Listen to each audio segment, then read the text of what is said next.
we will learn in this lecture how we will use graphics in C programming language. So let us start the graphics in C programming language.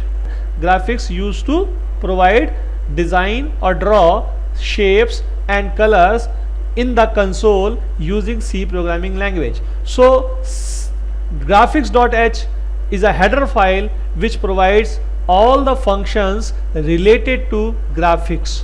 तो सबसे पहले आपको hash include करना है graphics.h, उसके बाद आप stdio.h जैसे आप करते आए हो वो कर लो, चाहे stdio.h को पहले कर लो या ग्राफिक्स को बाद में कर लो, इससे कोई फर्क नहीं पड़ता, कोई भी आगे पीछे कर सकते हो, देयर इज नो प्रॉब्लम। उसके बाद void main जैसे आप बनाते आए हो ये बनाना है। उसके बाद दो आपको बेसिक इंटीजर बनाने हैं, पहला इंटीजर बनाना है gd और दूसरा इंटीजर बनाना है gm। तो gd के अंदर एक आपको वैल्यू डाल देनी है, दैट वैल्यू इज डिटेक्ट, ये हमने वैल्यू डाली है। डिटेक्ट एक कांस्टेंट वैल्यू है जो कि ग्राफिक्स ड्राइवर से अपने आप ऑटोमेटिकली कंप्यूटर से आपका सी प्रोग्रामिंग लैंग्वेज में आराम से ले लेगा। ये डिटेक्ट हमेशा कैपिटल लेटर्स में ही लिखना है, डिटेक्ट हमेशा कैपिटल लेटर्स में ही लिखना है। तो GD यानी कि ग्राफिक्स ड्राइवर, इसकी फुल फॉर्म होती है ग्राफिक्स ड्राइवर। आप वेरिएबल का नाम कुछ भी ले सकते हो, हमने यहाँ पे GD इसलिए लिया है जिससे आपको बता पाएं कि पहला हम जो ले रहे हैं ये ग्राफिक्स ड्राइवर के लिए ले रहे हैं और दूसरा जो ले रहे हैं वो ग्राफिक्स मोड के लिए ले रहे हैं। दूसरा किसके लिए ले रहे हैं?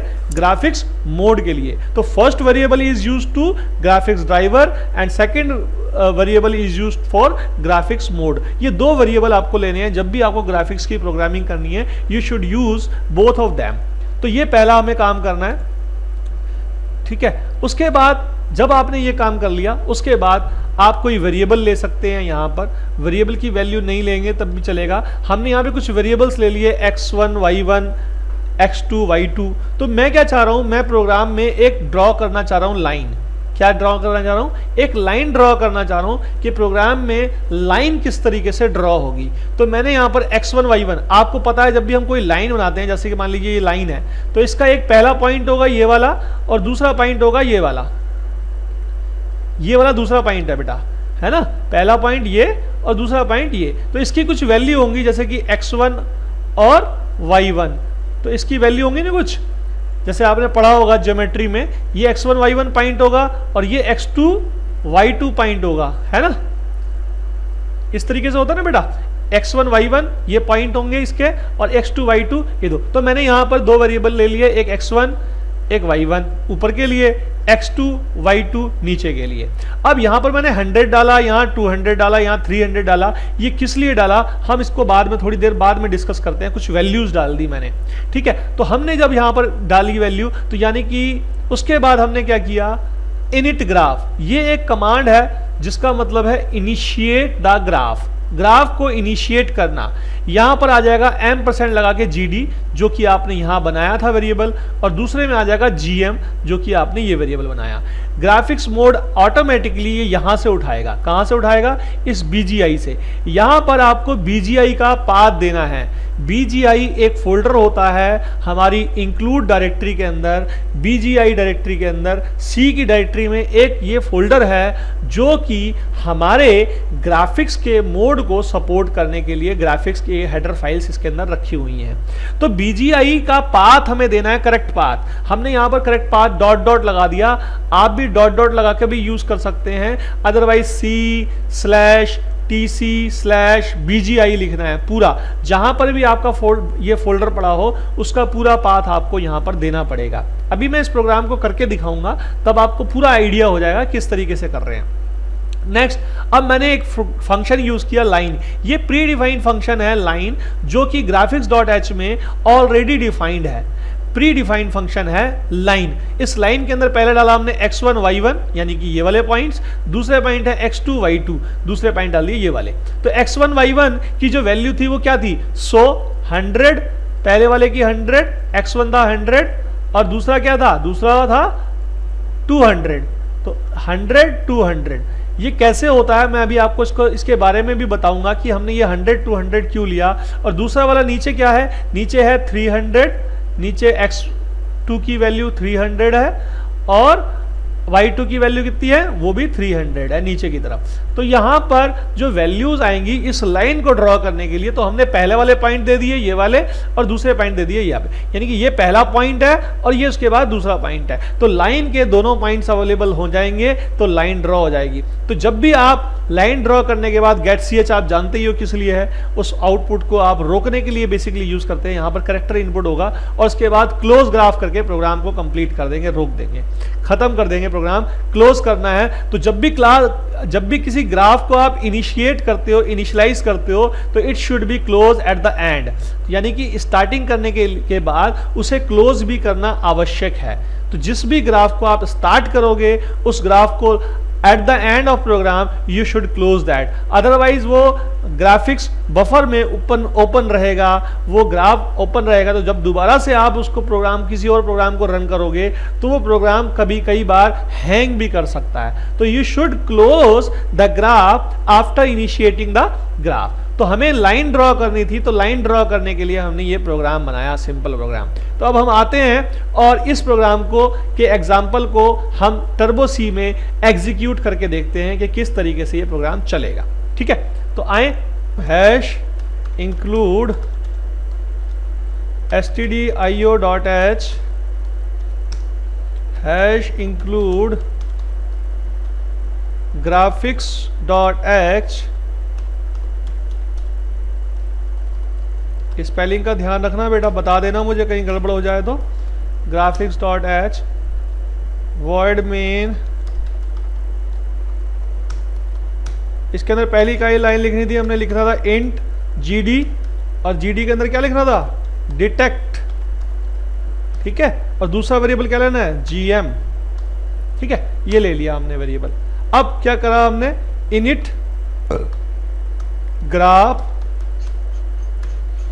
ग्राफ और पहला मोड क्या देना था, %, लगा के gd, और दूसरा का वेरिएबल क्या था, %, लगा के gm।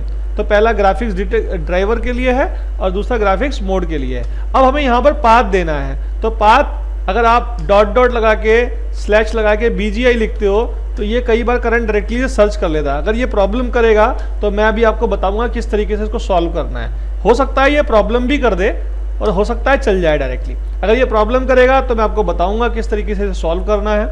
ठीक है, उसके बाद हमने लाइन ड्रॉ करनी है। लाइन तो हमने x1 और y1 देने हैं, तो आप चाहो तो x1 y1 वेरिएबल बना लो और चाहो तो यहीं पे डायरेक्टली लिख लो। मैंने यहाँ पे पहला बार डाला x1, तो मैंने x1 और y1 दोनों की 100 डाल दिए और नीचे डाल दिया 300। तो मैंने x1 y1 और x2 y2 दोनों आपके सामने डाल दिए। उसके बाद गेट ch और उसके बाद क्लोज ग्राफ। ये सिंपल सी एक हमने लाइन ड्रॉ करने का प्रोग्राम बनाया है। उसके बाद हमने मेन को बंद कर दिया और इसको सेव कर दिया, F2 दबाया। सेव करने को कह रहा है तो हम क्या लिखेंगे, मैंने लिखा है grp1 ग्राफ लिख दो, graph1.c।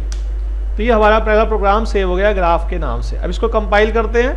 कंपाइलेशन में 2 एरर आ गई भाई, पकड़ लो क्या एरर आई, क्या हुई, ग्राफिक्स की एरर आई। अच्छा जी, ये लो, स्पेलिंग गड़बड़ थी ना, मैंने बोला था स्पेलिंग बता देना मुझे गड़बड़ हो तो, बताई नहीं आपने, गुस्सा हो गया। ठीक है, आप इसको रन करते हैं प्रोग्राम को, और रन करते ही आपके सामने एक लाइन ड्रॉ हो गई, दिखाई दे रही है line. This line is drawing from that portion. तो मैंने यहां पर जो पोजीशन ली वो यहां से यहां तक की ली थी, 100 से 100। मैं एक और लाइन ड्रॉ करके देखता हूं यहां पर। अब ये जो लाइन है इसकी मैं पोजीशन चेंज कर रहा हूं। मैंने यहां पे लिया 50 और यहां पर लिया 100 और यहां पे लिया 200 और यहां पे लिया 200। ठीक है, 2 लाइन ड्रॉ होंगी। अब इसको रिज्यूम कर दें। तो आई थिंक आपको प्रोग्राम समझ में आ गया होगा मैंने क्या किया है यहां पर। अब लाइन कैसे ड्रॉ हो रही है इसको थोड़ा समझना है हमें। लाइन कैसे ड्रॉ हो रही है इसको समझना है। प्रोग्राम सबको समझ में आ गया हमने क्या किया प्रोग्राम में। अगर किसी के प्रोग्राम में प्रॉब्लम हो रही है, यहां पे कोई प्रॉब्लम आ रही है, तो हमें BGI को फाइंड करना है कहां पर BGI अवेलेबल है। ये BGI क्या है, एक फोल्डर है। तो मैं आपको इस फोल्डर को दिखाता हूं कि कहां पर है। इसका पाथ लिखना पड़ेगा। यहां पर कैसे लिखेंगे पाथ, आइए देखते हैं। हम सबसे पहले जाएंगे सी ड्राइव में, और सी ड्राइव में जाने के लिए मैंने यहाँ पर दिस पीसी पे डबल बटन प्रेस किया, और दिस पीसी पे जाने के बाद सी ड्राइव में जाएंगे। सी ड्राइव में जाने के बाद आप यहाँ पर देखेंगे, यहाँ पर टीसी नाम का फोल्डर आपको कहीं ना कहीं मिलेगा, या टर्बो सी का कोई ना कोई फोल्डर मिलेगा। ये रहा टर्बो सी का, ये रहा टीसी का। तो हमें टीसी में देखना है। टीसी के अंदर देखोगे अब आप, टीसी का फोल्डर बन जाएगा ऑटोमेटिकली। जब भी आप इंस्टॉल किया होगा आपने देखना आपको टीसी का फोल्डर मिलेगा। इस टीसी के फोल्डर में आप जाएंगे। इस टीसी के फोल्डर के अंदर आपको विन रूट टर्बो C3 यहाँ पे दिखाई दे रहा है बिन, और एक दिखाई दे रहा है BGI। तो बेसिकली ये जो BGI है इसी का पाथ हमें यहाँ देना होता है। तो हमें यहाँ पे पाथ देना है, तो इस पाथ को हमें देखना पड़ेगा कि ये पाथ कौन सी जगह पर है। तो इस तरीके से BGI हमें उठा के लेके आना है यहाँ पर। तो उसके लिए तरीका ये भी है, यहाँ पर जाइए, ये सारी जो बात बता रहा हूं ये रिकॉर्ड भी हो रहा है, क्योंकि ये समस्या आपको आ सकती है, मुझे पता है।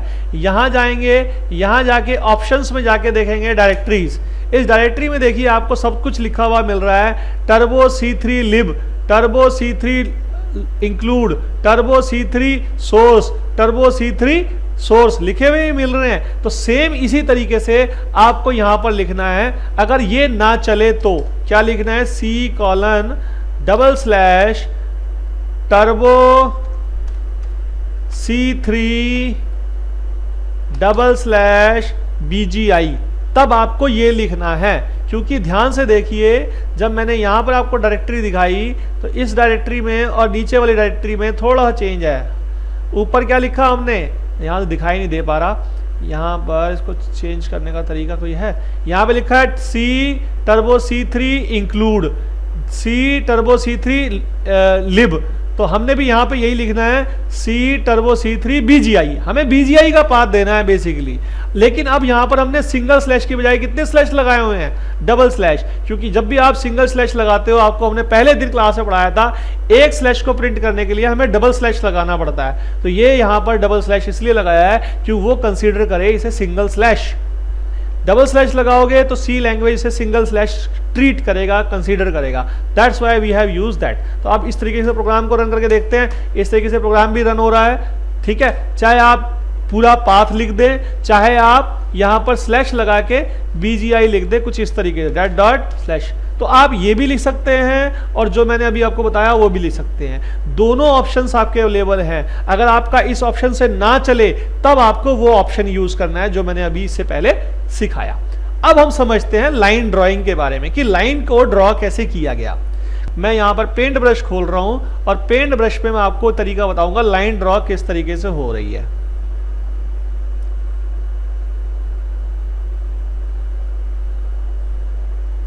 मान लीजिए ये जो ब्लैक वाला, ये जो व्हाइट दिखाई दे रहा है, मैं व्हाइट क्यों करूं, मैं ब्लैक ही कर देता हूं,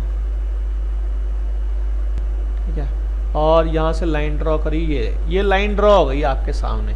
तो कुछ इस तरीके से ही लाइन आ रही थी। हमने आपको बताया था यहां पर x पॉइंट है, x और y जो है ये पॉइंट पहला x1 y1 वाला है, और ये वाला कौन सा है, x2 y2 है। अब ये मान के चलो, ये जो यहां से यहां तक की दूरी है ये कहलाई जाएगी x1। क्या कहलाई जाएगी, x1। मैं यहां पर लिख देता हूं x1, ठीक है। यहां से यहां तक की दूरी जो कहलाई जाएगी वो कहलाई जाएगी x1, ठीक है। ये मैं यहाँ पे एरो नहीं बना पा रहा हूँ, एरो समझ में आ रही है, मैं इसकी लाइन को हटा के यहाँ पे एरो ही बना देता हूँ। ये लो, यहाँ से यहाँ तक की दूरी जो है, क्या नहीं बन रहा भाई, रेड ले लो सिंबल, और यहाँ पे बना के दिखाऊं। यहाँ से यहाँ तक की जो दूरी है वो क्या कहलाएगी, x1। दूसरी चीज, यहाँ से ऊपर से नीचे की तरफ की जो दूरी है ये वाली, ये इस जगह की, इस पॉइंट की, पहले वाले पॉइंट की बता रहे हैं हम, पहले वाले पॉइंट की। मैं इस पहले वाले पॉइंट पे रख रहा हूं इसे, ओहो,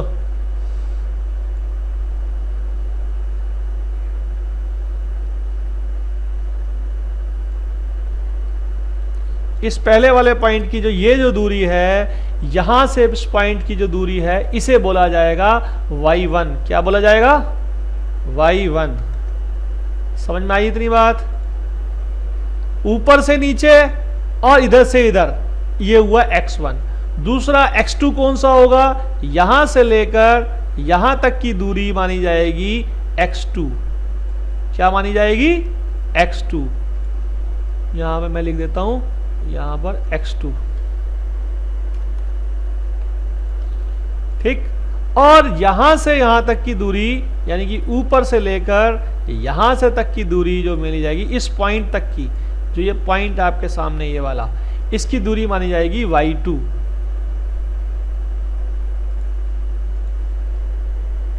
y2।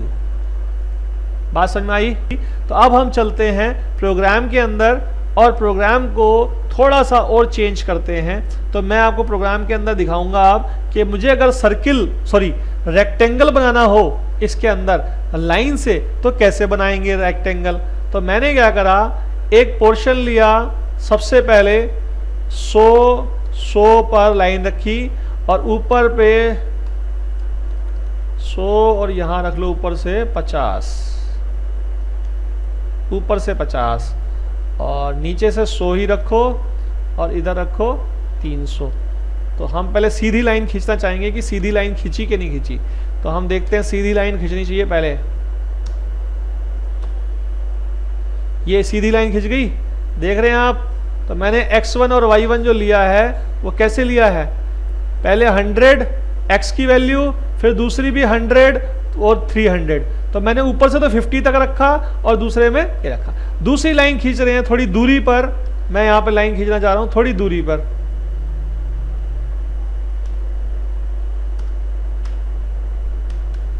हमने क्या करा, अब थोड़ी दूरी पर रखनी है तो मैंने इसको 200 कर दिया और इसको भी 200 कर दिया।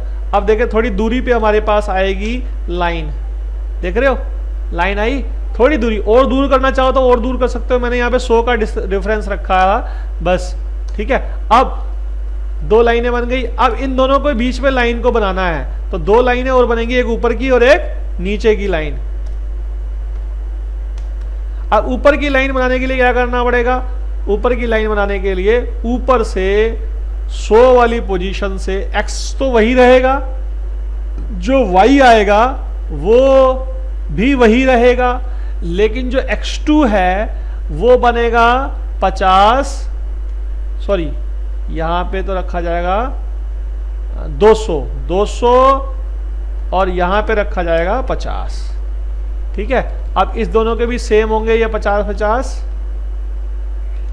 नहीं ये चेंज हो जाएंगे। अब ये दोनों सेम रहेंगे 100 और 200 और ये चेंज हो जाएंगे, ये हो जाएंगे 300 और 300। मेरे ख्याल से अगर आप ध्यान से देख रहे होंगे तो आपको समझ में आ रहा होगा कि मैंने ये ऐसा क्यों किया। अब देखिए हमारा स्क्वायर यानी कि रेक्टेंगल बना कि नहीं बना, तो बिल्कुल परफेक्ट रेक्टेंगल हमारा बन गया। तो 2 लाइनों से मतलब 4 लाइनों से हमने परफेक्ट रेक्टेंगल बना लिया।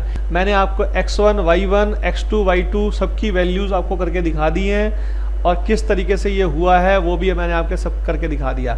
अगर मैं किसी में थोड़ा सा भी डिफरेंस दूंगा, जैसे कि मान लीजिए मैंने 200 को चेंजेस करके देख लो, 220 करके देख लो या 250 करके देख लो, तो आपको आराम से डिफरेंस समझ में आ जाएगा। देखो ये डिफरेंस समझ में आ गया, टेढ़ी हो गई एक लाइन हल्की सी, क्योंकि एक ही पॉइंट को हमने चेंज किया, तो इसीलिए एक ही पॉइंट में चेंज आया हल्का सा। तो इस तरीके से आप, तो लाइन ड्रॉ करने के लिए हमारे पास ये था, हमने x1 y1 वेरिएबल्स ले लिए थे, तो वेरिएबल्स लेके भी आप कर सकते हो काम, और बिना वेरिएबल लेके भी यहाँ पे डायरेक्ट वैल्यू पुट करके भी आप काम कर सकते हो। तो हमने यहाँ पे x1 y1 वेरिएबल लेके इसलिए किया था कि जिससे आपको समझा सके, इसलिए हमने यहाँ पे वेरिएबल लिए थे। दूसरी बात, हमने कहा बॉक्स बनाना है, ड्रॉ द बॉक्स यूजिंग, तो बॉक्स बना के आपको दिखा दिया किस तरीके से आप बॉक्स बना सकते हैं। बॉक्स के कोऑर्डिनेट्स यहाँ पर लिख दिए, तो ये प्रोग्राम भी आपके सामने अवेलेबल है, ठीक है। दूसरी चीज, अब हमें ड्रॉ करना है रेक्टेंगल। Using rectangle function. तो हमें जरूरी नहीं है कि लाइन ड्रॉ बॉक्स बनाने के लिए हमें सिर्फ लाइन का ही यूज करना है, हमारे पास एक फंक्शन ऑलरेडी अवेलेबल है जिसका नाम है रेक्टेंगल, उसका यूज करके भी आप इस तरीके का बॉक्स बना सकते हो। सेम वही सब चीजें लेनी है, यहां पर भी सेम वही चीज, फंक्शन क्या लगा दिया हमने यहां पर रेक्टेंगल, और कुछ भी चेंज नहीं किया, सिर्फ यहां पे फंक्शन चेंज किया, इसका नाम क्या है रेक्टेंगल यूज कर लिया। और ये पोजीशंस दे दी, पहली वाली स्टार्टिंग x1 y1 और ये पोजीशन दे दी x2 y2। तो इस तरीके से आप इसका बॉक्स बना सकते हैं, रेक्टेंगल जो भी बनाना हो वो आप इस तरीके से बना सकते हैं। ठीक है, तो दिस इज द पॉइंट्स। तो आप रेक्टेंगल आप सिर्फ एक रेक्टेंगल फंक्शन से भी बना सकते हो और लाइन को ड्रॉ करके भी बना सकते हो। नेक्स्ट आते हैं, हमें अगर सर्किल ड्रॉ करना हो तो सर्किल ड्रॉ करने के लिए भी प्री डिफाइंड फंक्शंस अवेलेबल हैं। ऐसे बहुत सारे फंक्शंस अवेलेबल हैं, आप नेट पे जाके देख सकते हो, फंक्शंस या शेप्स ऑफ graphics.h। तो सी लैंग्वेज के सारे फंक्शन जैसे सर्किल है, रेक्टेंगल है, वो सारे ऑटोमेटिकली अपने आप आ जाएंगे। तो सर्किल ड्रॉ करने के लिए आपको सबसे पहले वो पॉइंट देना है जिस पॉइंट पे सर्किल ड्रॉ करना है, और उसके बाद आपको रेडियस देनी है। तो रेडियस तो जानते हैं आप क्या होती है, रेडियस के आधार पर ही सर्किल डिजाइन करता है। तो ये रेडियस है, कितनी लेंथ की बनानी है, ये वो पॉइंट्स हैं जिस पॉइंट पे आपको सर्किल की रेडियस को रख के सर्किल ड्रॉ करना है। So this is the circle. आप इस तरीके से सर्किल भी बना सकते हो। तो ये सर्किल का फंक्शन हो गया।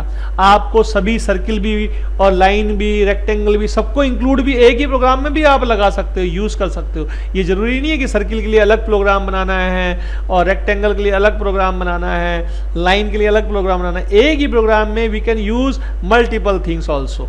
ठीक है, नाउ अब हमें सीखना है कलर कोड्स। तो कलर कोड्स क्या होते हैं, ग्राफिक्स के लिए कलर के कोड्स होते हैं। आप चाहें तो डायरेक्टली ब्लैक लिख दो, लेकिन कैपिटल में लिखना पड़ेगा, या उसकी वैल्यू लिख दो 0। अब कलर कोड, पहले आपको कलर कोड पढ़ने हैं, उसके बाद इन कलर कोड को कैसे यूज करेंगे हमें प्रोग्राम में, ये सीखना है। ठीक है, कलर कोड आप क्या तो यूज करें ब्लैक कैपिटल लेटर्स में और यहाँ पे यूज करें 0। इस तरीके से हमारे पास टोटल 15 से 16 कोड हैं। ठीक है, तो 0 से लेकर 15 यानी कि 16 को कलर हो गए, हमारे पास 16 कलर हो गए।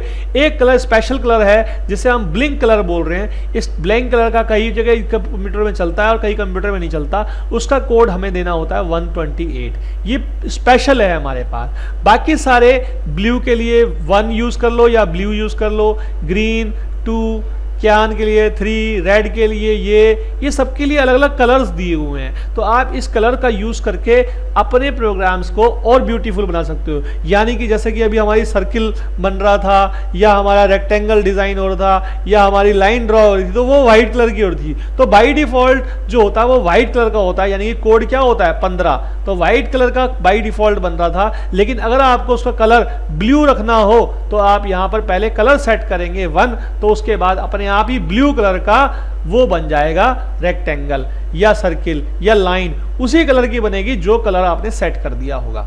तो अब देखते हैं हम कलर को कैसे सेट करते हैं। ये कलर कोडिंग आपके पास पूरी की पूरी अवेलेबल है, नेट पे भी सर्च करना चाहें तो सर्च कर लेंगे। नेक्स्ट एग्जांपल, अब सेट कलर कैसे करेंगे। तो program to set the different colours, तो हमें किसी कलर को सेट करना हो तो पहले मेन बना के इस तरीके से रखेंगे। हमने इनिट बना दिया और हमारे पास फंक्शन एक है सेट कलर। तो सेट कलर में लिख दो सीधा ब्लू, तो ब्लू कलर हो गया। यहाँ पे लिख दोगे येलो, येलो कलर हो जाएगा। व्हाइट, रेड, जो भी लिख दोगे वो कलर हो जाएगा। या फिर आप इसकी जगह पर कलर कोड यूज कर सकते हो, जो नंबर था वो नंबर भी यूज कर सकते हो, क्योंकि ये कांस्टेंट है। यहाँ पर 0 1 2 3 4 5 कुछ भी दे सकते हो आप। जो आप कलर का नंबर दे दोगे ये उस कलर को ले लेगा। या फिर यहाँ पर स्पेसिफिकली आप कैपिटल लेटर्स में उसकी वैल्यू को भी लिख सकते हैं। Now that after that you can draw anything what ever you want. तो हम रेक्टेंगल बनाएं, चाहे सर्किल बनाएं, चाहे कुछ भी बनाएं, वो उसी तरीके से आ सकता है। तो अब इस सेट कलर को हम देखते हैं अपने प्रोग्राम में इंप्लीमेंट करके, इज इट वर्किंग और नॉट। तो I am coming to the program right now. Now I have used there set colour function, और यहां पर आप कोई भी कलर कोड लिख दो। मान लीजिए मैंने लिख दिया येलो, तो येलो कैपिटल में लिखोगे तभी येलो कलर चलेगा, और इसको कोई डबल कोट्स नहीं देना, कुछ नहीं देना, आपका कलर ऑटोमेटिकली सेट हो जाएगा। तो उसके बाद हमने यहाँ पे कंपाइल किया प्रोग्राम को, तो देखिए ये येलो कलर का दिखाई दे रहा है आपको, येलो कलर का।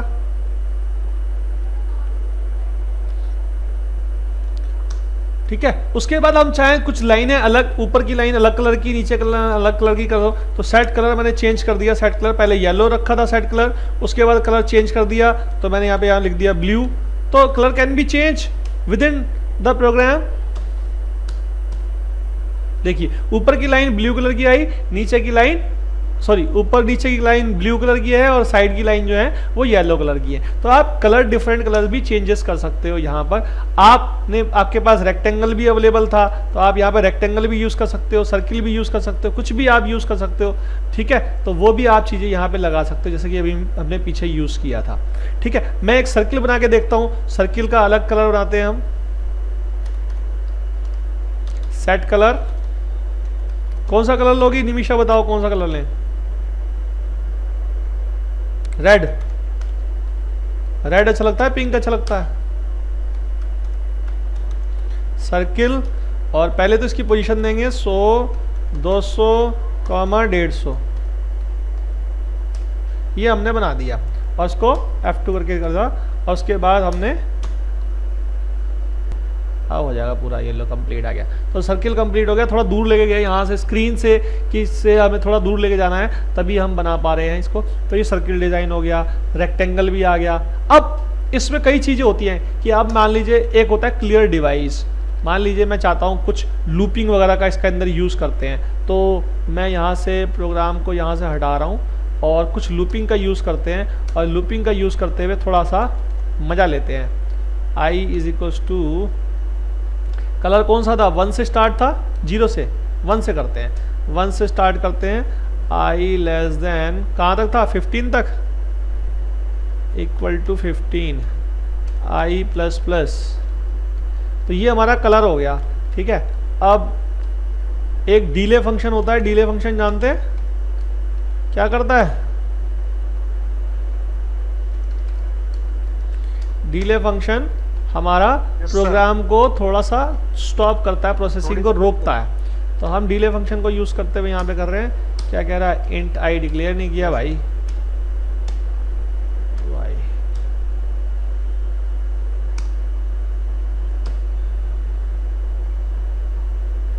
ये तो कुछ कलर आया ही नहीं, डिले नहीं हुआ, रेडी आया बस। अच्छा रेडी कलर था ना उसके अंदर, हाँ कलर तो रेडी था, हमें चेंज करना है ना यहाँ पे। कलर्स में रेड डला हुआ हाँ यहाँ पे आई कर देते हैं अब। सर वहाँ आई डलेगा। हाँ अब पहले आएगा 1, तो 1 किसका कोड है? ब्लू का, फिर ग्रीन, येलो, सारे कलर आ गए, दिख रहे हैं? ठीक है, हम एक आध सर्किल और भी बना सकते हैं, जरूरी नहीं है कि एक ही सर्किल रखना है। एक सर्किल किसी और कलर का, दूसरा सर्किल किसी और कलर का, ऐसा भी कुछ कर सकते हैं। तो मैंने क्या करा, यहाँ से इसको कॉपी कर दिया और यहाँ पे पेस्ट कर दिया, कंट्रोल। सर यही कलर अगर मेरे को सर्कल के अंदर फिल करना, अभी तो कलर जो है लाइन में आ रहा है सर्कल। तो ढूंढो इसके लिए कमांड, फील्ड सर्किल होता है एक, सर्च करो। 200 की जगह 300, और ये ऊपर से भी 300, और ये 150 की जगह 100। ठीक है, यहाँ पे आई रखो और यहाँ पे क्या रखना है, यहाँ पे वैल्यू कर दो 13 तक, बस 13, और यहाँ पे लिख दो +2, और यहाँ पे भी डीले दे देते हैं, डीले 500। आप डीले बढ़ा भी सकते हैं, कम भी कर सकते हैं, वो तो आप सब जानते ही हैं। 1000 का मतलब होता है 1 सेकेंड। ये 2 सर्किल हैं, एक का कलर चेंज हो रहा है, दूसरे का भी कलर चेंज हो रहा है, देख रहे हो आप? तो आप ऐसे कई सारे सर्किल भी बना सकते हो। मैंने 2 ही सर्किल बना के दिखाए हैं। आप चाहो तो सर्किल भी अपने आप चेंज हो सकते हैं। कैसे चेंज होंगे? देखो मैं कुछ चेंजेस एक्सपेरिमेंट आपके सामने करके दिखा रहा हूँ। ये लूपिंग के अंदर हमने लगाया हुआ है, लूपिंग के अंदर हमने लगाया। हमने क्या करा, जो सर्किल का साइज हमने यहाँ से 50 ले लिया, 50 + i, ठीक है, 50 + i, और यहाँ पे भी +i ले हो जी।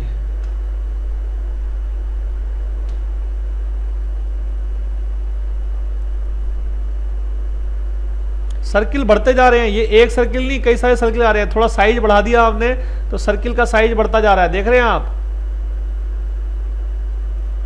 बस यहीं पे रुक गया क्योंकि 15 तक चला है, उसके आगे चला ही नहीं है। हमने उसकी वैल्यू को और भी आगे बढ़ा सकते हैं, तो ये सर्किल थोड़ा सा और डार्क हो गया, हम सर्किल को बढ़ा सकते हैं और ज़्यादा बढ़ा सकते हैं, उसकी वैल्यू को यहाँ चेंज कर सकते हैं। तो कितनी देर तक चलाना है ये प्रोग्राम भी आप दे सकते हैं। तो मैं क्या करता हूँ, यहाँ पर एक नया वेरिएबल लेता हूँ, j इज इक्वल्स टू 1, ठीक है, और यहाँ पर भी j ले लेता हूँ j, और यहाँ पर इस जगह लग देते हैं j, j हमेशा ही बढ़ता रहेगा, कम होगा ही नहीं, j हमेशा बढ़ता रहेगा। तो बढ़ता रहेगा तो स्क्रीन भी बढ़ती जाएगी, अपने आप आपको बढ़ते हुए दिखाई देंगे, कम होते हुए दिखाई नहीं देंगे।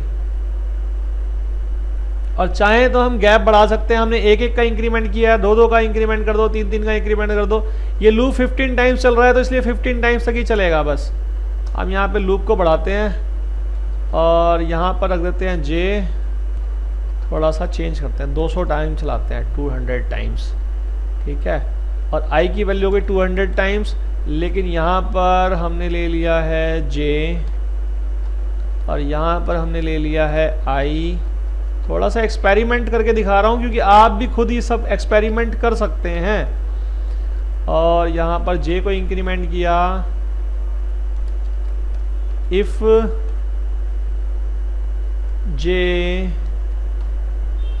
Greater than 15 j is equals to 1, बस ये हमने कर दिया। अदरवाइज j का प्लस प्लस कर देगा या 0 कर दो। अब लूप 200 टाइम्स चलेगा तो थोड़े सर्किल थोड़े से बड़े हो जाएंगे और बड़े बड़े हो जाएंगे, और आप देख रहे होंगे आपके सामने दिखाई दे रहा है कि धीरे धीरे सर्किल जो है वो बढ़ते जा रहे हैं और अलग अलग कलर के रिंग्स आ रहे हैं आपके सामने। और ये रिंग्स आपको थोड़े से ब्यूटीफुल लग रहे होंगे क्योंकि हमने रिंग्स को एक के ऊपर एक लगाया हुआ है। तो आप इस तरीके से कोई भी डिज़ाइन बना सकते हो। तो कलर भी सेट करना आ गया आपको, शेप्स भी डिज़ाइन करनी आ गई। बहुत सारी शेप्स अवेलेबल हैं जो आप फील्ड सर्किल कह रहे हो, सर्किल के अंदर कलर कैसे फिल करते हैं उसके भी आपको मिल जाएंगे कोड्स। नेट पे थोड़ा सर्च करोगे चीज़ों को तो मिलेंगे आपको। फील्ड सर्किल होता है उसे आप ढूंढना, या फिर नीचे से लेकर ऊपर तक सारे सर्किल बना दो एक ही कलर के, छोटे से लेकर बड़ा तक। तो दिख रहा है आपको। तो ये प्रोग्राम 200 टाइम्स चलेगा तो यहाँ पे 200 रिंग्स प्रिंट होंगी एक तरीके से। तो वो आपके सामने आ रही हैं। मज़ा आ रहा है कुछ? फालतू में बेकार में पढ़ाया जा रहा हूँ, समझ में भी आ रहा है और मज़ा भी आ रहा है कि नहीं आ रहा? तो कलर कैसे सेट करते हैं, हमने सेट कलर का फंक्शन का यूज़ करके देखा, और सेट कलर के साथ साथ लूपिंग भी हमने यूज़ करके देखी, सर्किल बनाया, बहुत अच्छे अच्छे डिज़ाइन बनाए।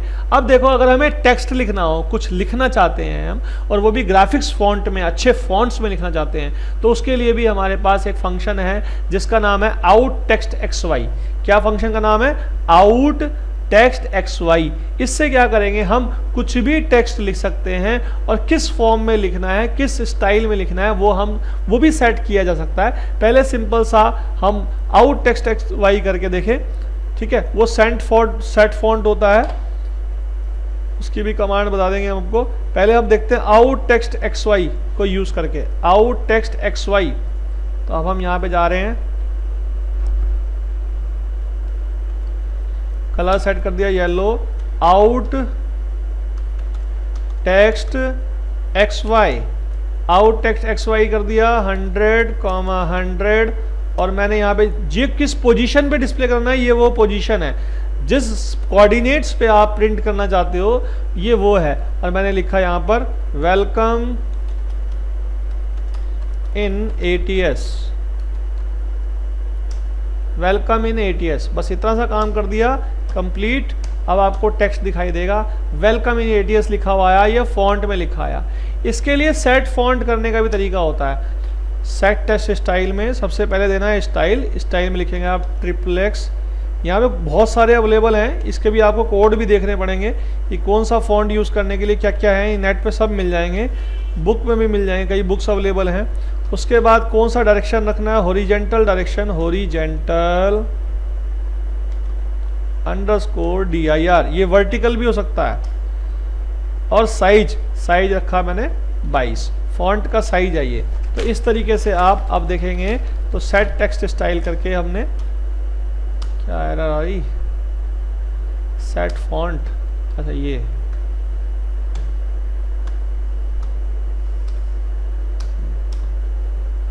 देखिए वेलकम इन एटीएस, तो एटीएस तो भारी निकल गया, इतना बड़ा साइज दे दिया था मैंने जिसकी वजह से वो भारी निकल गया। समझ में आई बात? तो मैं थोड़ा छोटा कर देता हूँ फॉन्ट यहाँ पे, तो 22 कर रखा था, 22 की जगह हम यहाँ पर 10 कर देते हैं। अब देखिए आप ये बात, तो वेलकम अभी भी नहीं आया भाई, भारी भाग रहा है। तो और छोटा करेंगे फॉन्ट का साइज 2,